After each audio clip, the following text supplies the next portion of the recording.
The Adventure of the Beryl Coronet. "Holmes," said I, as I stood one morning in our bow window looking down the street, "here is a madman coming along. It seems rather sad that his relatives should allow him to come out alone." My friend rose lazily from his armchair and stood with his hands in the pockets of his dressing gown, looking over my shoulder. It was a bright, crisp February morning, and the snow of the day before still lay deep upon the ground, shimmering brightly in the wintry sun. Down the center of Baker Street it had been plowed into a brown, crumbly band by the traffic, but at either side and on the heaped-up edges of the footpaths it still lay as white as when it fell. The gray pavement had been cleaned and scraped, but was still dangerously slippery, so that there were fewer passengers than usual. Indeed, from the direction of the Metropolitan Station no one was coming save the single gentleman whose eccentric conduct had drawn my attention.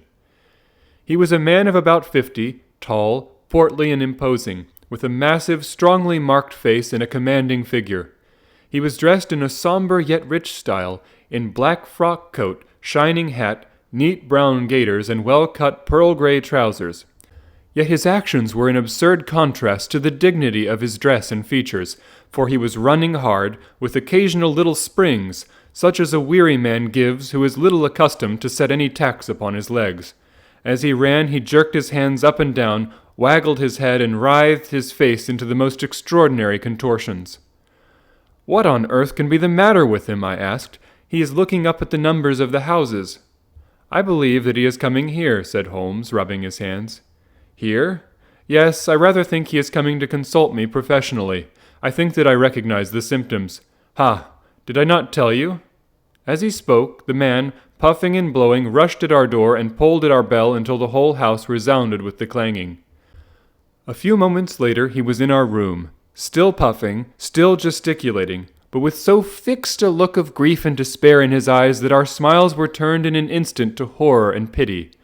For a while he could not get his words out, but swayed his body and plucked at his hair like one who has been driven to the extreme limits of his reason.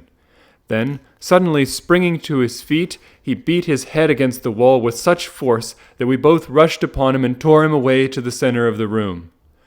Sherlock Holmes pushed him down into the easy-chair and, sitting beside him, patted his hand and chatted with him in the easy, soothing tones which he knew so well how to employ. "You have come to tell me your story, have you not?" said he. "You are fatigued with your haste. Pray wait until you have recovered yourself, and then I shall be most happy to look into any little problem which you may submit to me." The man sat for a minute or more with a heaving chest, fighting against his emotion. Then he passed his handkerchief over his brow, set his lips tight, and turned his face towards us. "No doubt you think me mad," said he. "I see that you have had some great trouble," responded Holmes.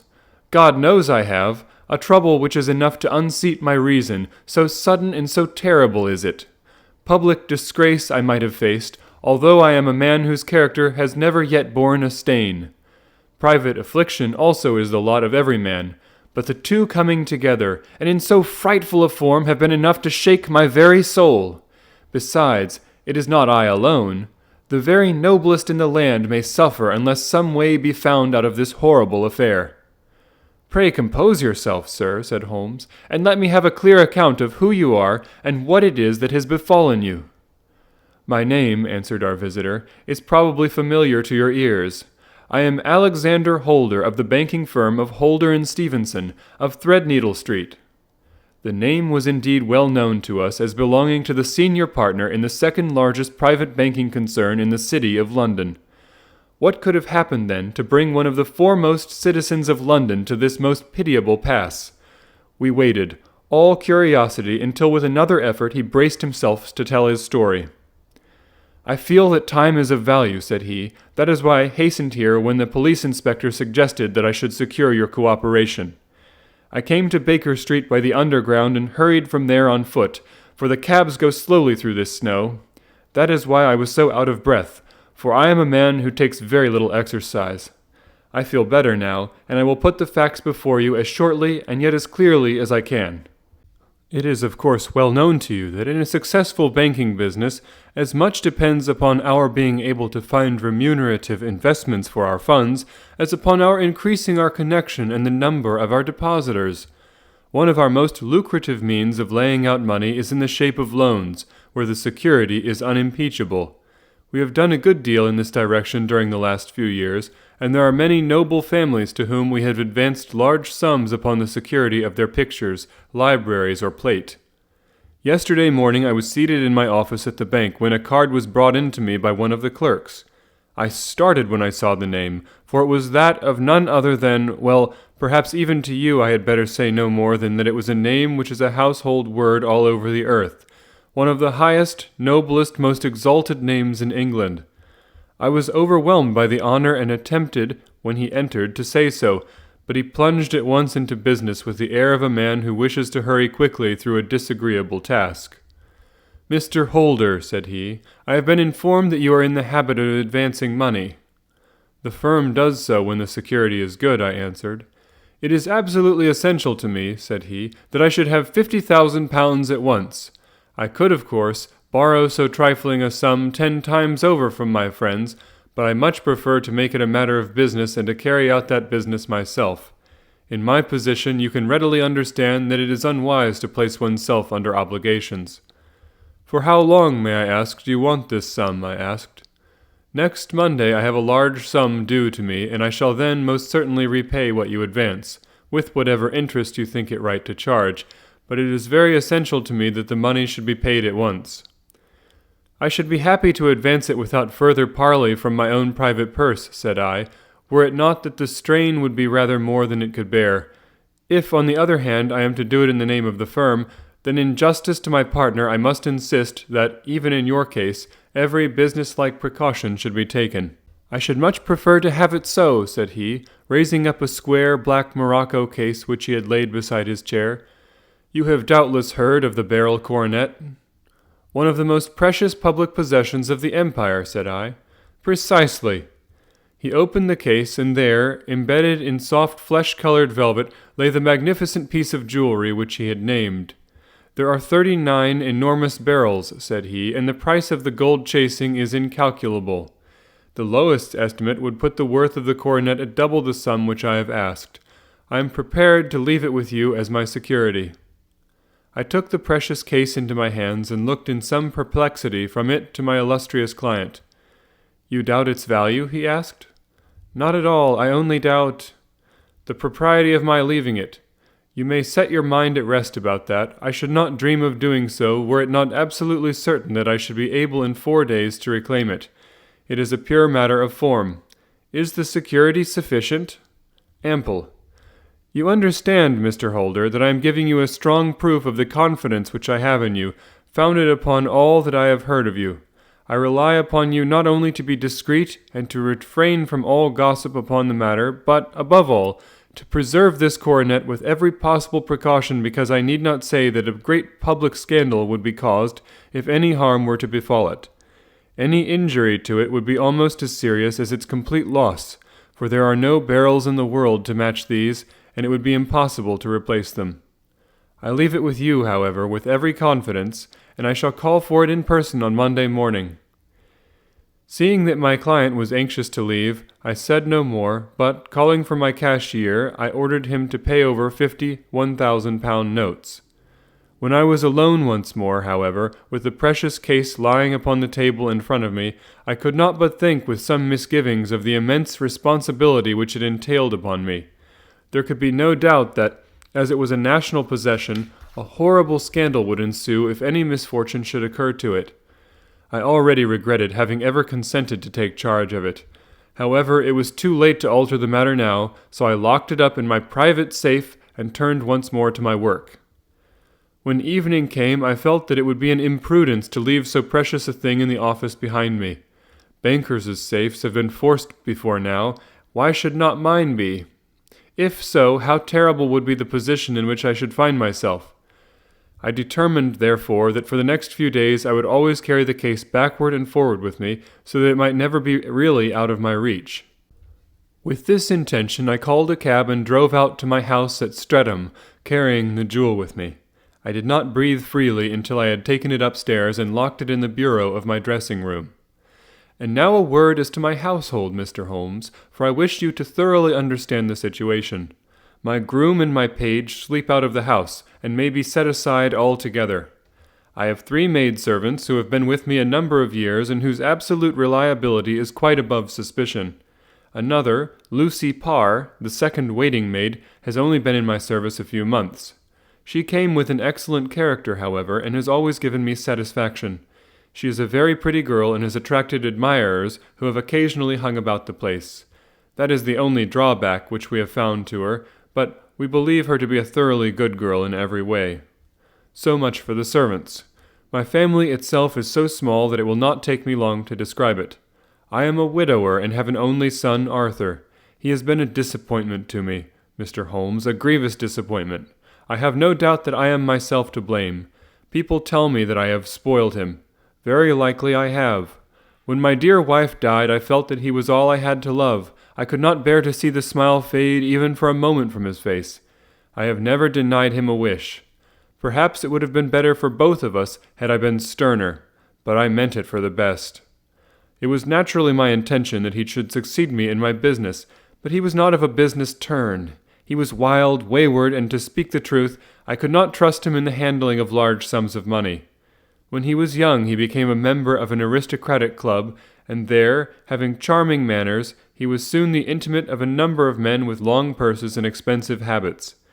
He learned to play heavily at cards, and to squander money on the turf, until he had again and again to come to me and implore me to give him an advance upon his allowance, that he might settle his debts of honor. He tried more than once to break away from the dangerous company which he was keeping, but each time the influence of his friend, Sir George Burnwell, was enough to draw him back again.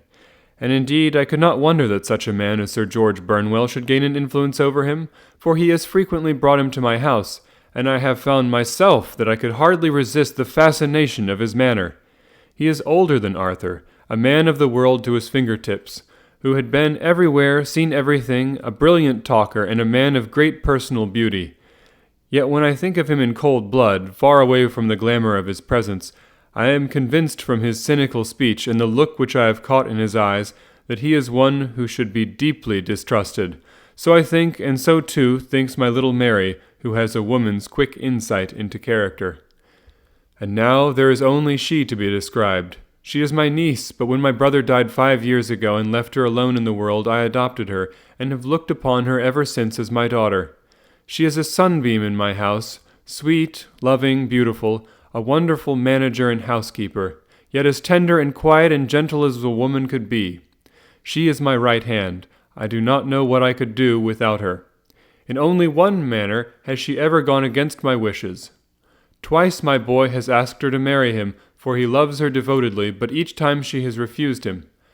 I think that if anyone could have drawn him into the right path, it would have been she, and that his marriage might have changed his whole life. But now, alas, it is too late, forever too late. Now, Mr. Holmes, you know the people who live under my roof, and I shall continue with my miserable story. When we were taking coffee in the drawing-room that night after dinner, I told Arthur and Mary my experience, and of the precious treasure which we had under our roof, suppressing only the name of my client. Lucy Parr, who had brought in the coffee, had, I am sure, left the room, but I cannot swear that the door was closed. Mary and Arthur were much interested and wished to see the famous coronet, but I thought it better not to disturb it. "Where have you put it?" asked Arthur. "In my own bureau." "Well, I hope to goodness the house won't be burgled during the night," said he. "It is locked up," I answered. "Oh, any old key will fit that bureau. When I was a youngster I have opened it myself with the key of the box-room cupboard." He often had a wild way of talking, so that I thought little of what he said. He followed me to my room, however, that night with a very grave face. "Look here, Dad," said he, with his eyes cast down. "Can you let me have £200? "No, I cannot," I answered sharply. "I have been far too generous with you in money matters." "You have been very kind," said he, "but I must have this money, or else I can never show my face inside the club again." "And a very good thing, too," I cried. "Yes, but you would not have me leave it a dishonored man," said he. "I could not bear that disgrace. I must raise the money in some way, and if you will not let me have it, then I must try other means." I was very angry, for this was the third demand during the month. "You shall not have a farthing from me," I cried, on which he bowed and left the room without another word. When he was gone, I unlocked my bureau, made sure that my treasure was safe and locked it again. Then I started to go round the house to see that all was secure, a duty which I usually leave to Mary, but which I thought it well to perform myself that night.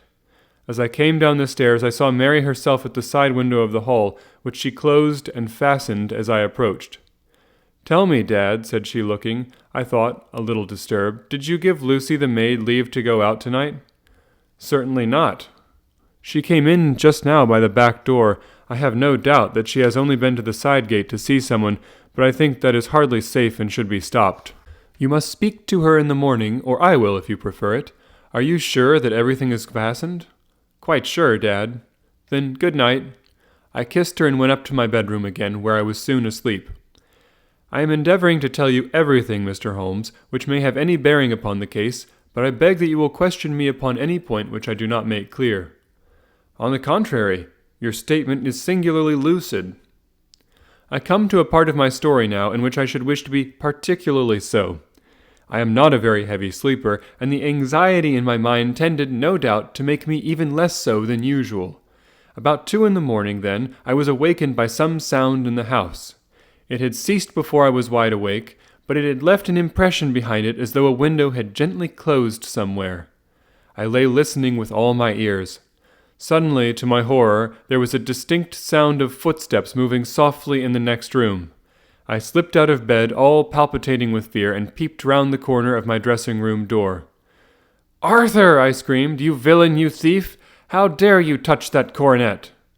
The gas was half up, as I had left it, and my unhappy boy, dressed only in his shirt and trousers, was standing beside the light, holding the coronet in his hands. He appeared to be wrenching at it or bending it with all his strength. At my cry, he dropped it from his grasp and turned as pale as death. I snatched it up and examined it. One of the gold corners, with 3 of the barrels in it, was missing. "You blackguard!" I shouted, beside myself with rage. "You have destroyed it! You have dishonored me forever! Where are the jewels which you have stolen?" "Stolen?" he cried. "Yes, thief!" I roared, shaking him by the shoulder. "There are none missing. There cannot be any missing," said he. "There are 3 missing, and you know where they are. Must I call you a liar as well as a thief? Did I not see you trying to tear off another piece?" "You have called me names enough," said he. "I will not stand it any longer. I shall not say another word about this business, since you have chosen to insult me. I will leave your house in the morning and make my own way in the world." "You shall leave it in the hands of the police," I cried, half mad with grief and rage. "I shall have this matter probed to the bottom." "You shall learn nothing from me," said he, with a passion such as I should not have thought it was in his nature. "If you choose to call the police, let the police find what they can." By this time the whole house was astir, for I had raised my voice in my anger. Mary was the first to rush into the room, and at the sight of the coronet and of Arthur's face, she read the whole story, and with a scream fell down senseless on the ground. I sent the housemaid for the police and put the investigation into their hands at once. When the inspector and a constable entered the house, Arthur, who had stood sullenly with his arms folded, asked me whether it was my intention to charge him with theft. I answered that it had ceased to be a private matter, but had become a public one since the ruined coronet was national property. I was determined that the law should have its way in everything. "At least," said he, "you will not have me arrested at once. It would be to your advantage as well as mine if I might leave the house for 5 minutes." "That you may get away, or perhaps that you may conceal what you have stolen," said I. And then, realizing the dreadful position in which I was placed, I implored him to remember that not only my honor, but that of one who was far greater than I was at stake, and that he threatened to raise a scandal which would convulse the nation. He might avert it all if he would but tell me what he had done with the 3 missing stones. "You may as well face the matter," said I. "You have been caught in the act, and no confession could make your guilt more heinous. If you but make such reparation as in your power, by telling us where the barrels are, all shall be forgiven and forgotten." "Keep your forgiveness for those who ask for it," he answered, turning away from me with a sneer. I saw that he was too hardened for any words of mine to influence him. There was but one way for it. I called in the inspector and gave him into custody. A search was made at once not only of his person, but of his room and of every portion of the house where he could possibly have concealed the gems, but no trace of them could be found, nor would the wretched boy open his mouth for all our persuasions and our threats. This morning he was removed to a cell, and I, after going through all the police formalities, have hurried round to you to implore you to use your skill in unraveling the matter. The police have openly confessed that they can at present make nothing of it. You may go to any expense which you think necessary. I have already offered a reward of £1,000. My God, what shall I do? I have lost my honor, my gems, and my son in one night. Oh, what shall I do?" He put a hand on either side of his head and rocked himself to and fro, droning to himself like a child whose grief has got beyond words. Sherlock Holmes sat silent for some few minutes, with his brows knitted and his eyes fixed upon the fire. "Do you receive much company?" he asked. "None save my partner with his family and an occasional friend of Arthur's. Sir George Burnwell has been several times lately. No one else, I think. Do you go out much in society?" "Arthur does. Mary and I stay home. We neither of us care for it." "That is unusual in a young girl." "She is of a quiet nature. Besides, she is not so very young. She is 24. "This matter, from what you say, seems to have been a shock to her also." "Terrible. She is even more affected than I." "You have neither of you any doubt as to your son's guilt?" "How can we have when I saw him with my own eyes with the coronet in his hands?" "I hardly consider that a conclusive proof. Was the remainder of the coronet at all injured?" "Yes, it was twisted." "Do you not think, then, that he might have been trying to straighten it?" "God bless you! You are doing what you can for him and for me, but it is too heavy a task. What was he doing there at all? If his purpose were innocent, why did he not say so?" "Precisely. And if it were guilty, why did he not invent a lie? His silence appears to me to cut off both ways. There are several singular points about the case. What did the police think of the noise which awoke you from your sleep?" "They considered that it might be caused by Arthur's closing his bedroom door." "A likely story. As if a man bent on felony would slam his door so as to wake a household. What did they say, then, of the disappearance of these gems?" "They are still sounding the planking and probing the furniture in the hope of finding them." "Have they thought of looking outside the house?" "Yes, they have shown extraordinary energy. The whole garden has already been minutely examined." "Now, my dear sir," said Holmes, "is it not obvious to you now that this matter really strikes very much deeper than either you or the police were at first inclined to think? It appeared to you to be a simple case. To me it seems exceedingly complex. Consider what is involved by your theory. You suppose that your son came down from his bed, went at great risk to your dressing room, opened your bureau, took out your coronet, broke off by main force a small portion of it, went off to some other place, concealed 3 gems out of the 39 with such skill that nobody can find them, and then returned with the other 36 into the room in which he exposed himself to the greatest danger of being discovered. I ask you now, is such a theory tenable?" "But what other is there?" cried the banker, with a gesture of despair. "If his motives were innocent, why does he not explain them?" "It is our task to find that out," replied Holmes. "So now, if you please, Mr. Holder, we will set off for Streatham together, and devote an hour to glancing a little more closely into the details." My friend insisted upon my accompanying them in their expedition, which I was eager enough to do, for my curiosity and sympathy were deeply stirred by the story to which we had listened.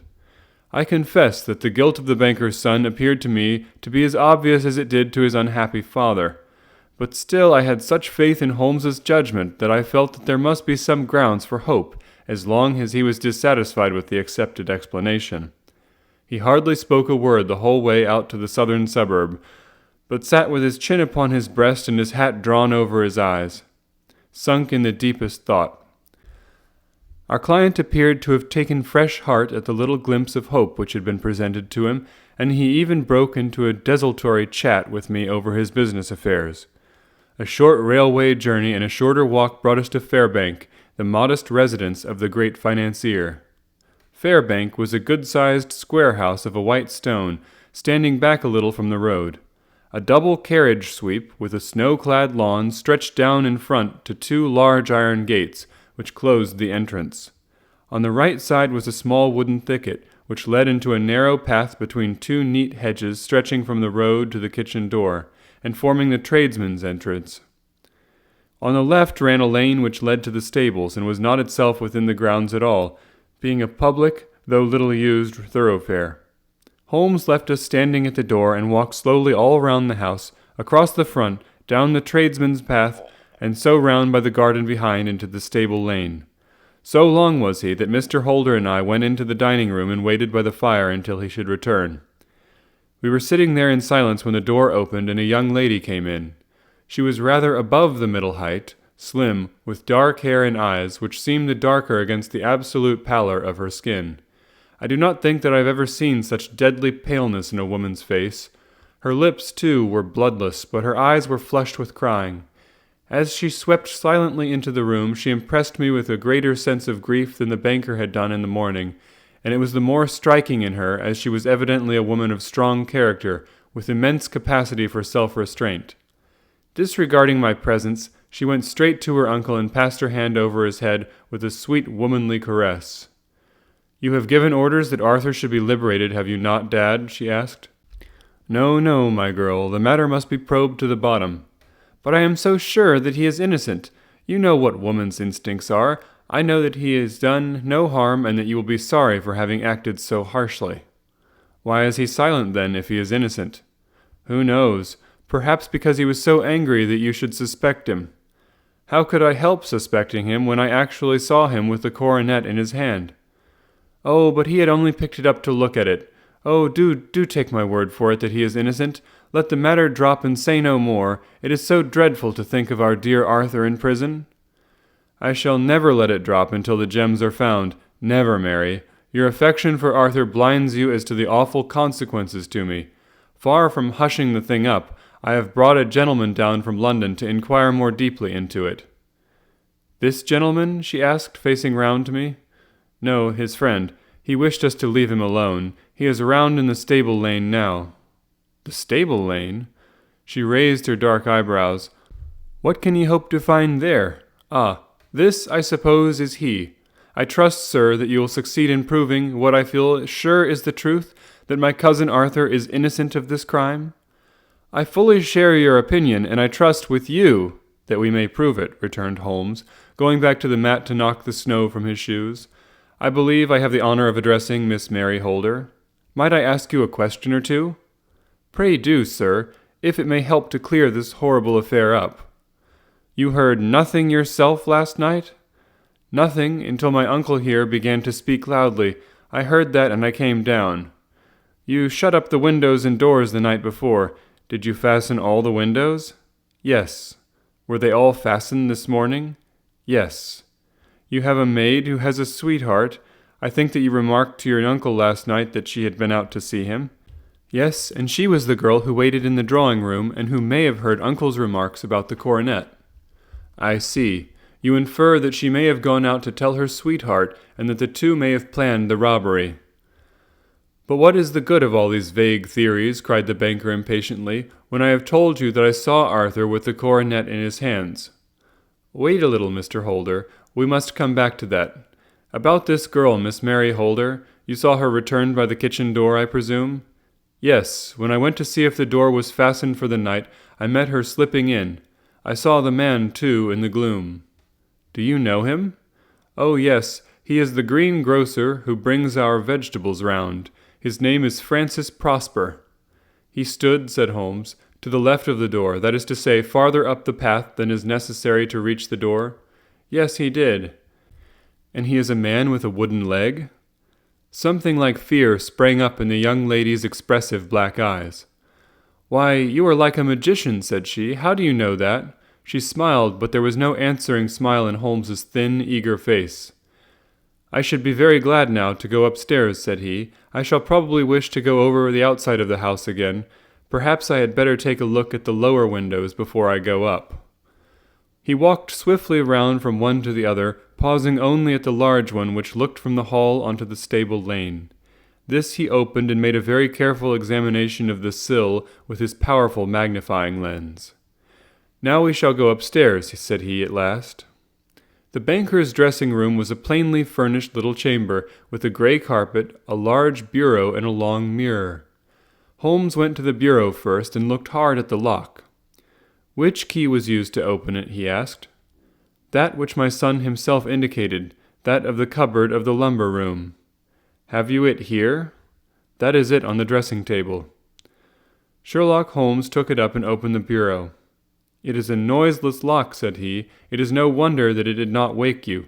This case, I presume, contains the coronet? We must have a look at it. He opened the case, and taking out the diadem, he laid it upon the table. It was a magnificent specimen of the jeweller's art, and the 36 stones were the finest that I have ever seen. At one side of the coronet was a cracked edge, where a corner holding 3 gems had been torn away. Now, Mr. Holder, said Holmes, here is the corner which corresponds to that which has been so unfortunately lost. Might I beg that you will break it off? The banker recoiled in horror. I should not dream of trying, said he. Then I will. Holmes suddenly bent his strength upon it, but without result. I feel it give a little, said he, but though I am exceptionally strong in the fingers, it would take me all my time to break it. An ordinary man could not do it. Now, what do you think would happen if I did break it, Mr. Holder? There would be a noise like a pistol shot. Do you tell me that all this happened within a few yards of your bed, and that you heard nothing of it? I do not know what to think. It is all dark to me. But perhaps it may grow lighter as we go. What do you think, Miss Holder? I confess that I still share my uncle's perplexity. Your son had no shoes or slippers on when you saw him? He had nothing on save only his trousers and shirt. Thank you. We have certainly been favored with extraordinary luck during this inquiry, and it will be entirely our own fault if we do not succeed in clearing this matter up. With your permission, Mr. Holder, I shall now continue my investigations outside. He went alone at his own request, for he explained that any unnecessary footmarks might make his task more difficult. For an hour or more he was at work, returning at last with his feet heavy with snow and his features as inscrutable as ever. I think that I have seen now all that there is to see, Mr. Holder, said he. I can serve you best by returning to my rooms. But the gems, Mr. Holmes, where are they? I cannot tell. The banker wrung his hands. I shall never see them again, he cried, and my son, you give me hopes. My opinion is in no way altered. Then for God's sake, what was this dark business which was acted in my house last night? If you can call upon me at my Baker Street rooms tomorrow morning between 9 and 10, I shall be happy to do what I can to make it clearer. I understand that you give me carte blanche to act for you, provided only that I get back the gems, and that you place no limit on the sum I may draw. I would give my fortune to have them back. Very good. I shall look into the matter between this and then. Goodbye. It is just possible that I may have to come over here again before evening. It was obvious to me that my companion's mind was now made up about the case, although what his conclusions were was more than I could even dimly imagine. Several times during our homeward journey I endeavored to sound him upon the point, but he always glided away to some other topic, until at last I gave it over in despair. It was not yet 3 when we found ourselves in our room once more. He hurried to his chamber and was down again in a few minutes, dressed as a common loafer. With his collar turned up, his shiny, seedy coat, his red cravat, and his worn boots, he was a perfect sample of the class. I think that this should do, said he, glancing into the glass above the fireplace. I only wish that you could come with me, Watson, but I fear that it won't do. I may be on the trail in this matter, or I may be following a will-o'-the-wisp, but I shall soon know which it is. I hope that I may be back in a few hours. He cut a slice of beef from the joint upon the sideboard, sandwiched it between 2 rounds of bread, and thrusting this rude meal into his pocket, he started off upon his expedition. I had just finished my tea when he returned, evidently in excellent spirits, swinging an old elastic-sided boot in his hand. He chucked it down into a corner and helped himself to a cup of tea. I only looked in as I passed, said he. I'm going right on. Where to? Oh, to the other side of the West End. It may be some time before I get back. Don't wait up for me in case I should be late. How are you getting on? Oh, so-so. Nothing to complain of. I have been out to Streatham since I saw you last, but I did not call at the house. It is a very sweet little problem, and I would not have missed it for a good deal. However, I must not sit gossiping here, but must get these disreputable clothes off and return to my highly respectable self." I could see by his manner that he had stronger reasons for satisfaction than his words alone would imply. His eyes twinkled, and there was even a touch of color upon his sallow cheeks. He hastened upstairs, and a few minutes later I heard the slam of the hall door, which told me that he was off once more upon his congenial hunt. I waited until midnight, but there was no sign of his return, so I retired to my room. It was no uncommon thing for him to be away for days and nights on end when he was hot upon a scent, so that his lateness caused me no surprise. I do not know at what hour he came in, but when I came down to breakfast in the morning, there he was with a cup of coffee in one hand and the paper in the other, as fresh and trim as possible. "You will excuse my beginning without you, Watson," said he, "but you remember that our client has rather an early appointment this morning?" "Why, it is after 9 now," I answered. "I should not be surprised if that were he. I thought I heard a ring." It was indeed our friend the financier. I was shocked by the change which had come over him, for his face, which was naturally of a broad and massive mold, was now pinched and fallen in, while his hair seemed to me at least a shade whiter. He entered with a weariness and lethargy which was even more painful than his violence of the morning before, and he dropped heavily into the armchair which I pushed forward for him. "I do not know what I have done to be so severely tired," said he. "Only 2 days ago I was a happy and prosperous man without a care in the world.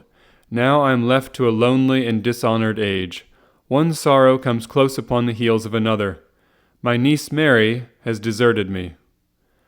"Deserted you?" "Yes. Her bed this morning had not been slept in, her room was empty, and a note for me lay upon the table.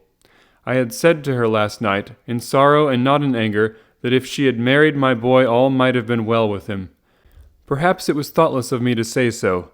It is to that remark that she refers in this note.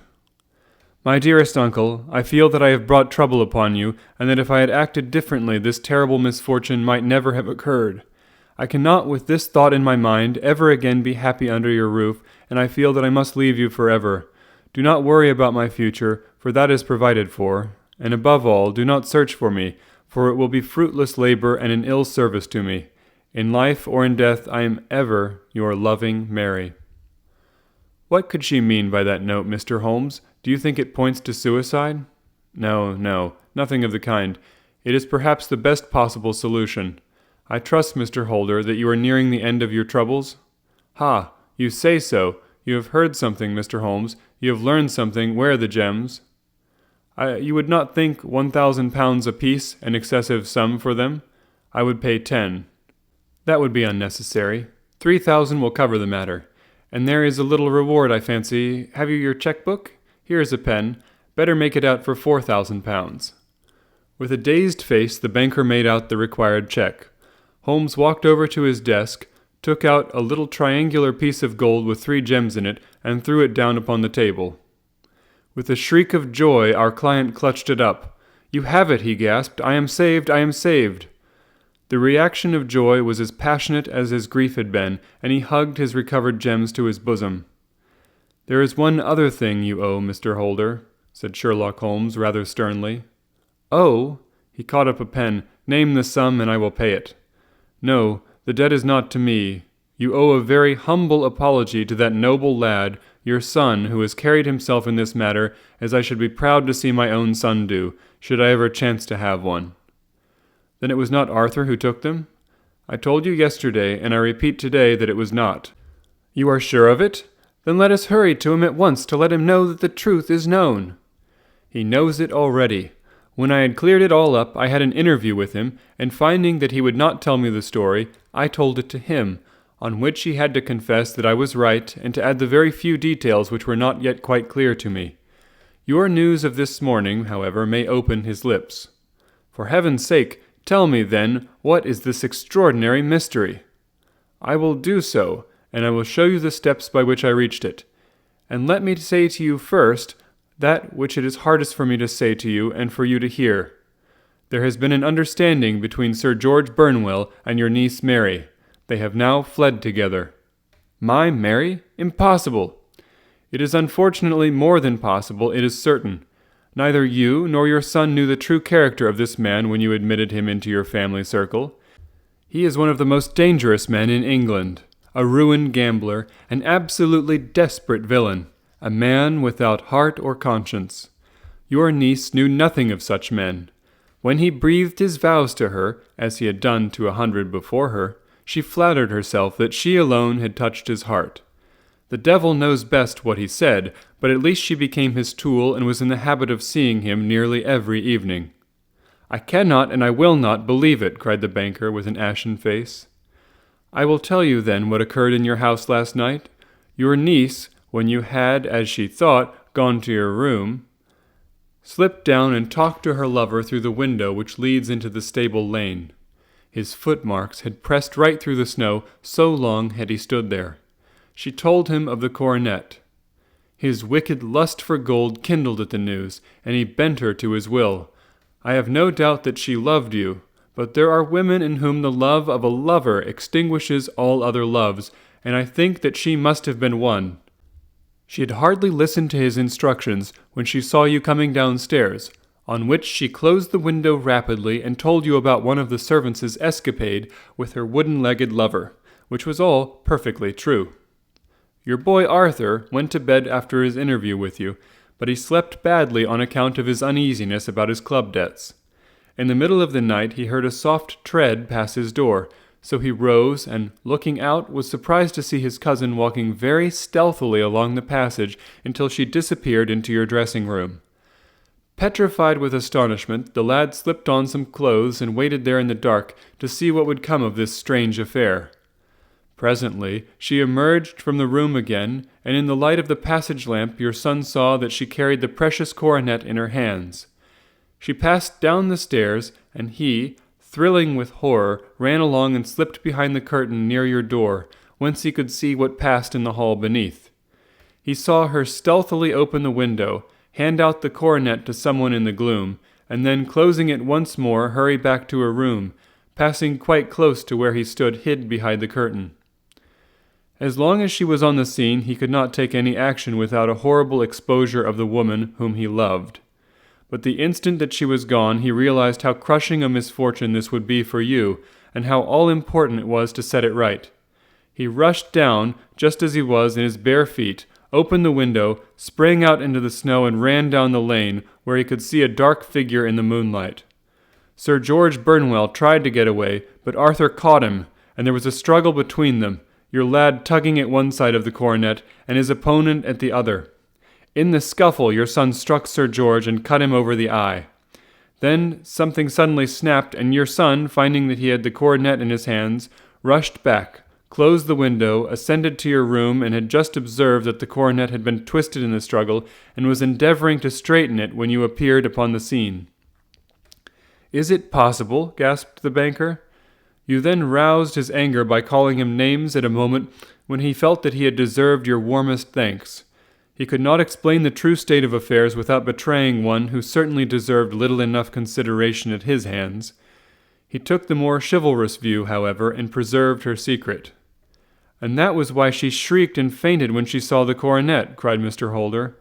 "Oh, my God, what a blind fool I have been, and his asking to be allowed to go out for 5 minutes. The dear fellow wanted to see if the missing piece were at the scene of the struggle. How cruelly I have misjudged him." "When I arrived at the house," continued Holmes, "I at once went very carefully round it to observe if there were any traces in the snow which might help me. I knew that none had fallen since the evening before, and also that there had been a strong frost to preserve impressions. I passed along the tradesman's path, but found it all trampled down and indistinguishable. Just beyond it, however, at the far side of the kitchen door, a woman had stood and talked with a man, whose round impressions on one side showed that he had a wooden leg. I could even tell that they had been disturbed, for the woman had run back swiftly to the door, as was shown by the deep toe and light heel marks, while Wooden Leg had waited a little and then had gone away.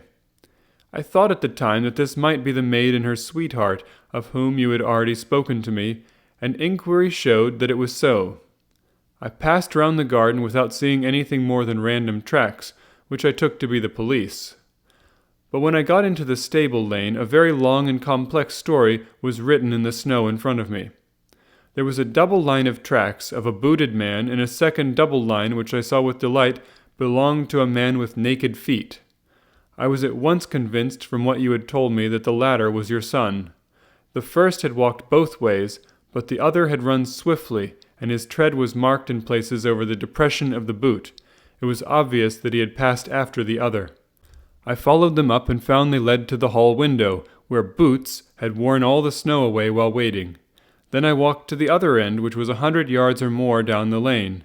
I saw where Boots had faced round, where the snow was cut up as though there had been a struggle, and finally where a few drops of blood had fallen, to show me that I was not mistaken. Boots had then run down the lane, and another little smudge of blood showed that it was he who had been hurt. When he came to the high road at the other end, I found that the pavement had been cleared, so there was an end to that clue. On entering the house, however, I examined, as you remember, the sill and framework of the hall window with my lens, and I could at once see that someone had passed out. I could distinguish the outline of an instep, where the wet foot had been placed in coming in. I was then beginning to be able to form an opinion as to what had occurred. A man had waited outside the window. Someone had brought the gems. The deed had been overseen by your son. He had pursued the thief, had struggled with him. They had tugged at the coronet, their united strength causing injuries which neither alone could have effected. He had returned with the prize, but had left a fragment in the grasp of his opponent. So far I was clear. The question now was, who was the man, and who was it who brought him the coronet? It is an old maxim of mine that when you have excluded the impossible, whatever remains, however improbable, must be the truth. Now I knew that it was not you who had brought it down, so there only remained your niece and the maids. But if it were the maids, why should your son allow himself to be accused in their place? There could be no possible reason. As he loved his cousin, however, there was an excellent explanation why he should retain her secret, the more so as the secret was a disgraceful one. When I remembered that you had seen her at the window, and how she had fainted on seeing the coronet again, my conjecture became a certainty. And who could it be who was her confederate? A lover, evidently, for who else could outweigh the love and gratitude which she must feel to you? I knew that you went out little, and that your circle of friends was a very limited one. But amongst them was Sir George Burnwell. I had heard of him before as being a man of evil reputation among women. It must have been he who wore those boots and retained the missing gems. Even though he knew that Arthur had discovered him, he might still flatter himself that he was safe, for the lad could not say a word without compromising his own family. Well, your own good sense will suggest what measures I took next. I went in the shape of a loafer to Sir George's house, managed to pick up an acquaintance with his valet, learned that his master had cut his head the night before, and finally, at the expense of 6 shillings, made all sure by buying a pair of his cast-off shoes. With these, I journeyed down to Streatham and saw that they exactly fitted the tracks. I saw an ill-dressed vagabond in the lane yesterday evening, said Mr. Holder. Precisely, it was I. I found that I had my man, so I came home and changed my clothes. It was a delicate part which I had to play then, for I saw that a prosecution must be avoided to avert scandal, and I knew that so astute a villain would see that our hands were tied in the matter. I went and saw him. At first, of course, he denied everything, but when I gave him every particular that had occurred, he tried to bluster and took down a life-preserver from the wall. I knew my man, however, and I clapped a pistol to his head before he could strike. Then he became a little more reasonable. I told him that he would give me a price for the stones he held, £1,000 apiece. That brought out the first signs of grief that he had shown. "Why, dash it all," said he, "I've let them go at 600 for the 3. I soon managed to get the address of the receiver who had them, on promising that there would be no prosecution.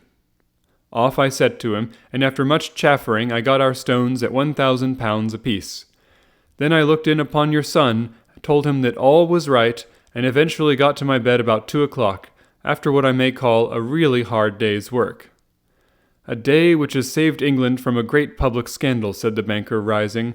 "Sir, I cannot find words to thank you, but you shall not find me ungrateful for what you have done. Your skill has indeed exceeded all that I have heard of it. And now I must fly to my dear boy to apologize to him for the wrong which I have done him. As to what you tell me of poor Mary, it goes to my very heart. Not even your skill can inform me where she is now." "I think that we may safely say," returned Holmes, "that she is wherever Sir George Burnwell is. It is equally certain, too, that whatever her sins are, they will soon receive a more than sufficient punishment."